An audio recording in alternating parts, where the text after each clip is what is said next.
મિત્રો નમસ્કાર, નરેશભાઈ જાદવ બોલું છું। આ ગોપાલભાઈ ઇટાલિયાની આપણે આજે વાત કરશું કે વિધાનસભાનો સત્ર બધા પૂરા થઈ ગયા અને જે આપણી સહકારી મંડળી, જે ખેડૂતની સહકારી જુનાગઢ જિલ્લા સહકારી મંડળીનો જે મુદ્દો હતો, મેઇન મુદ્દો, જે કૌભાંડ, જે કિરીટ પટેલની આંખની નીચે જે કૌભાંડો લાખો કરોડો રૂપિયાના જે કરી નાખ્યા છે,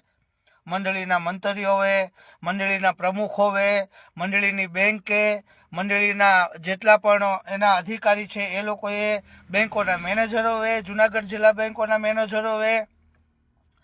આ એક એટલો મોટો મુદ્દો ગોપાલભાઈ ઇટાલિયાએ જ્યારે વિસાવદરની ચૂંટણીની જ્યારે શરૂઆત થઈ હતી અને જે પ્રચારની અંદર જે ખેડૂતની સાથે રહી અને જે મુદ્દાઓ ખેતરે ખેતરે જઈ વાડીએ જઈને જે ઉપાડ્યો હતો, એ મુદ્દાની વાત આજે કોઈ કેજરીવાલના મોઢામાં નથી, કોઈ ઈશુદાન ગઢવીના મોઢામાં નથી, કોઈ ગોપાલ ઇટાલિયાના મોઢામાં નથી, કોઈ મનોજ સોરઠિયાના મોઢામાં નથી, અને મોટા મોટા પ્રચાર માટે થઈને મોટા મોટા પેન્ડલો અને મોટી મોટી સભાઓ ભરે છે। તો ગોપાલભાઈ, વિસાવદરની ચૂંટણીમાં જ્યારે તમે પ્રચાર કરતા હતા ત્યારે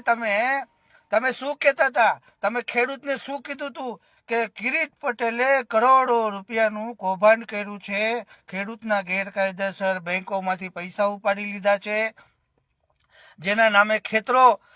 જેટલી જમીન નથી એથી વધારેના સમજી લો કે કરજો ઉપાડ્યો છે, એમના ખોટા ધિરાણ ઉપાડ્યા છે, ચેક દ્વારા ઉપાડ્યા છે। મારી સાથે પણ આ ઘટના બની છે અને સેજલબેન ખૂટ, રામભાઈ વાજા અને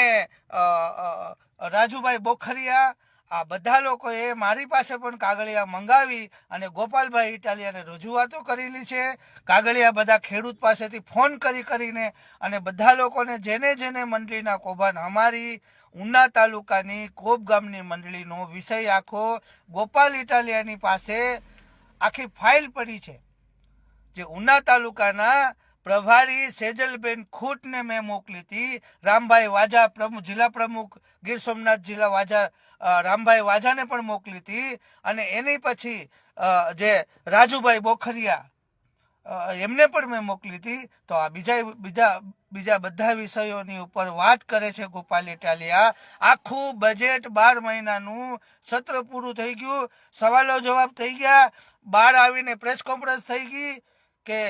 બધી વાતો પૂરી થઈ ગઈ, પણ ક્યાંય પણ ખેડૂતની મંડળી માટે થઈ અને ખેડૂતના કૌભાંડ, જે કરોડો રૂપિયા કિરીટ પટેલની આંખની નીચે જે લઈ ગયા છે, ખેડૂતના પૈસા ગેરકાયદેસર, ગીર ગઢડાની મંડળીની અંદર 19 કરોડ રૂપિયાનું કૌભાંડ, કોપ ગામની મંડળીની અંદર કેટલું કૌભાંડ છે એ બધાને ખબર છે। અને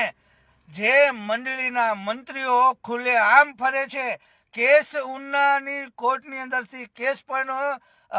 ડિસમિસ કરી નાખે છે કે આમાં કેસ નથી બનતા। પોલીસ, પ્રશાસન, બેંકોના મેનેજર અને મંડળીના મંત્રી, મંડળીના પ્રમુખો કોપ ગામની અંદર કેટલું કૌભાંડ કર્યું છે, મારી મંડળીની અંદર કેટલું કૌભાંડ કર્યું છે, કાગળિયા છે મારી પાસે, એફઆઈઆર નથી ફાડી, નવા બંદર પોલીસે એફઆઈઆર નથી ફાડી, ડીસીપી પાસે ગયો તો, આઈજી પાસે ગયો તો, મુખ્યમંત્રીને લેટર મોકલ્યા છે, એટલી બધી વસ્તુ કરી છે, છતાંય પણ મને એવું હતું કે ગોપાલભાઈ ઇટાલિયા એ આ મુદ્દો ઉપાડ્યો છે, આ મુદ્દો વિધાનસભામાં ગુંજશે અને આમાં કંઈક પણ રિઝલ્ટ આવશે, પણ નથી આવ્યું। હજી સુધી પણ આજ પણ કેજરીવાલને બધા 4 દિવસથી ધામા નાખીને ખેડૂતની વાતો કરે છે, બધાની વાતો કરે છે, પણ કૌભાંડ ક્યાં થયું? કિરીટ પટેલની વાત નથી કરતા, કિરીટ પટેલનું નામ નથી લેતા, અને ક્યાંય પણ મંડળીની અંદર જે કૌભાંડ થયું છે અને જે ગેરકાયદેસર અને ગેરરીતિ જે મંડળીના મંત્રીઓ અને પ્રમુખોએ મળીને કરી છે, એની કંઈ વાત નથી કરતા આ ગોપાલ ઇટાલિયા, આ ઈશુદાન ગઢવી।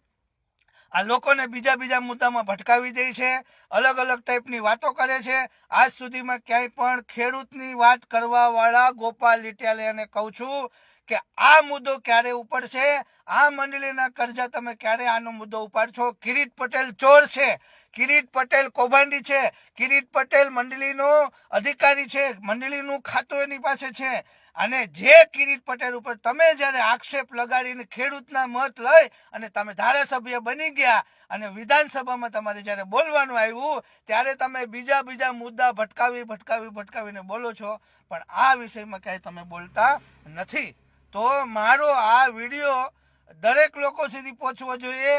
હું નરેશભાઈ જાદવ, ગામ કોપ, તાલુકો ઉના. મારી મંડળીના પણ કાગળિયા મારી મંડળીની અંદર 3,11,000 રૂપિયા 4 વર્ષ પહેલા 2020 ની અંદર ઉપાડી લીધા છે, ગેરકાયદેસર ઉપાડી લીધા છે. એ પછી તો હજારો મંડળીના કૌભાંડો નીકળ્યા અને હજારો મંત્રીઓ જેલમાં નાખ્યા ને હજી સુધી પણ પાછા જે ગીર ગઢડા મંડળીની જે વાત કરી હતી, જે સેજલ ખૂટે જે મુદ્દો ઉપાડ્યો હતો, ભરત સોવટિયાએ જે મુદ્દો ઉપાડ્યો હતો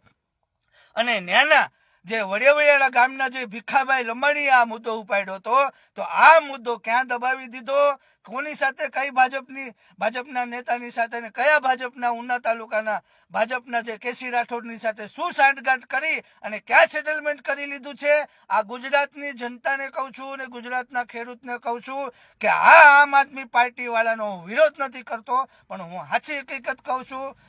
એટલા માટે કહું છું કે આ જ્યારે ગોપાલ ઇટાલિયા વિસાવદરનો પ્રચાર કરવા સમયે જે ખેડૂતને વાયદા કર્યા હતા એમાંથી એક પણ પૂરો કર્યો છે. આજે કેજરીવાલના મોઢામાં કે એ વાત આવી છે.